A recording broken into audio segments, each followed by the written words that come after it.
Le petit chaperon rouge. Il était une fois une petite fille qui toujours portait un chaperon rouge.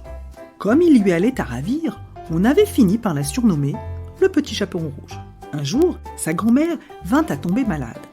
La maman du petit chaperon rouge lui fit cuire une galette et appela sa fille. « Va prendre des nouvelles de ta grand-mère et porte-lui cette galette et ce petit pot de beurre. » La fillette prit son panier et s'en alla vers la forêt. Là, bien sûr, elle rencontra le loup. Il eut envie de la manger sur le champ. Mais comme des bûcherons travaillaient tout près, il préféra faire semblant d'être aimable. « Alors, petit chaperon rouge, où t'en vas-tu » d'un pas si vif demanda-t-il. « Je vais chez ma grand-mère, qui est malade, » répondit la fillette. « Et où habite-t-elle, cette grand-mère » demanda encore le loup. « De l'autre côté du moulin, que tu aperçois là-bas, » expliqua la fillette. « Je vois 2 chemins qui mènent à elle. Faisons un jeu, » dit le loup. « Je prends celui-ci et toi, celui-là. Nous verrons bien qui de nous deux saluera grand-mère en premier. » Le petit chaperon rouge n'eut pas le temps de répondre que le loup était déjà parti. En chemin, elle joua avec les papillons, cueillit des noisettes et fit un bouquet de fleurs. Quant au loup, il avait choisi le chemin le plus court. Il courut à en perdre haleine jusqu'à la maison de grand-mère. Une fois arrivé, il toqua à la porte. « Qui est là ?» demanda la grand-mère. « C'est moi, votre petit chaperon rouge, » dit le loup en changeant sa voix. « Je vous apporte une galette et un petit pot de beurre. »« Tire la chevillette et la bobinette, cher rat, » répondit la grand-mère.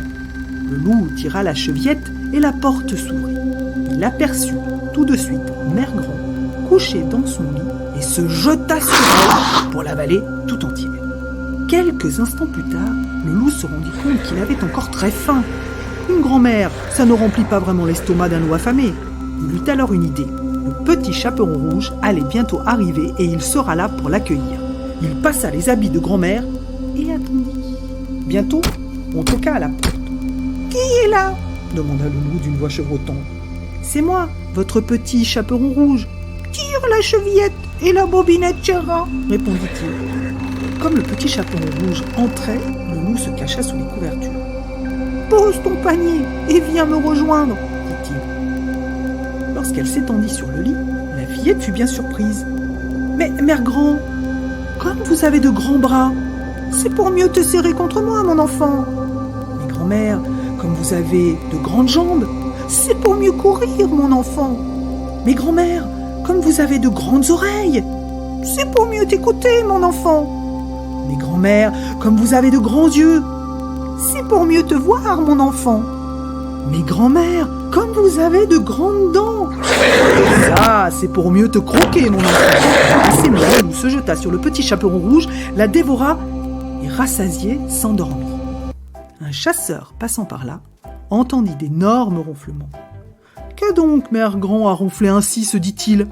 Intrigué, il entra dans la maison. Lorsqu'il vit le loup allongé, le chasseur comprit tout de suite. Se disant qu'il y avait peut-être encore quelque chose à faire, il prit de grands ciseaux et ouvrit le ventre de l'animal. Mère Grand et la fillette en sortirent saines et sauves. Le petit chaperon rouge, encore toute tremblante de peur, promit alors que plus jamais elle ne parlerait à un loup, même s'il savait se montrer gentil.